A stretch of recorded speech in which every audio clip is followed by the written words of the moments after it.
Someone is learning how to take down the internet. Whether or not you like my videos, this needs to be said. We all have a voice, some of us use it here on YouTube or Facebook. So please use it. Our voice is under attack by unknown forces. With the cyber attacks last week, this needs to be addressed. Someone is learning how to take down the internet. Many of us were thinking this, some of us were seeing this. And we keep asking the question why? I found an online post last night on a blog called Schneier on security. I think most of this says what need to be said. So I post it here for you.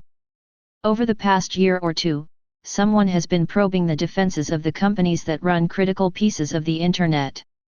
These probes take the form of precisely calibrated attacks designed to determine exactly how well these companies can defend themselves, and what would be required to take them down.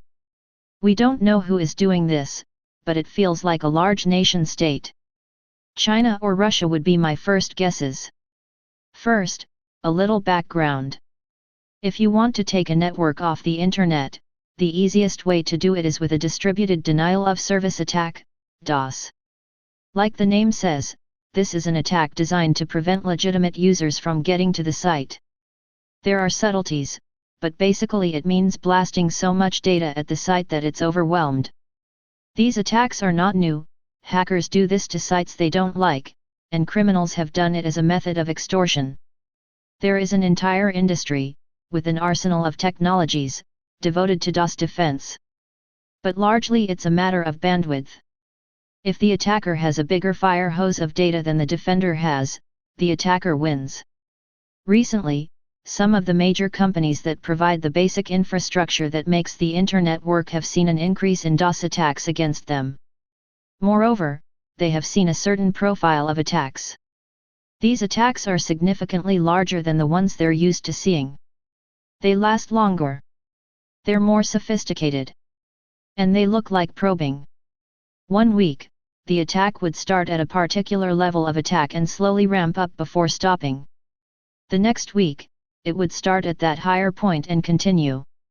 And so on, along those lines, as if the attacker were looking for the exact point of failure. The attacks are also configured in such a way as to see what the company's total defenses are. There are many different ways to launch a DOS attack. The more attack vectors you employ simultaneously, the more different defenses the defender has to counter with. These companies are seeing more attacks using 3 or 4 different vectors. This means that the companies have to use everything they've got to defend themselves. They can't hold anything back. They're forced to demonstrate their defense capabilities for the attacker. I am unable to give details, because these companies spoke with me under condition of anonymity. But this all is consistent with what VeriSign is reporting. VeriSign is the registrar for many popular top-level internet domains, like .com and .net. If it goes down, there's a global blackout of all websites and email addresses in the most common top-level domains. Every quarter, VeriSign publishes a DOS Trends report. While its publication doesn't have the level of detail I heard from the companies I spoke with, the trends are the same. In Q2 2016, attacks continued to become more frequent, persistent, and complex. There's more. One company told me about a variety of probing attacks in addition to the DOS attacks, testing the ability to manipulate internet addresses and routes, seeing how long it takes the defenders to respond, and so on. Someone is extensively testing the core defensive capabilities of the companies that provide critical internet services. Who would do this? It doesn't seem like something an activist, criminal, or researcher would do. Profiling core infrastructure is common practice in espionage and intelligence gathering. It's not normal for companies to do that. Furthermore, the size and scale of these probes and especially their persistence points to state actors. It feels like a nation's military cyber command trying to calibrate its weaponry in the case of cyber war. It reminds me of the US's Cold War program of flying high-altitude planes over the Soviet Union to force their air defense systems to turn on, to map their capabilities. What can we do about this? Nothing, really. We don't know where the attacks come from. The data I see suggests China, an assessment shared by the people I spoke with.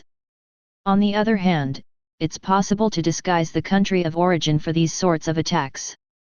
The NSA, which has more surveillance in the internet backbone than everyone else combined, probably has a better idea, but unless the US decides to make an international incident over this, we won't see any attribution. But this is happening.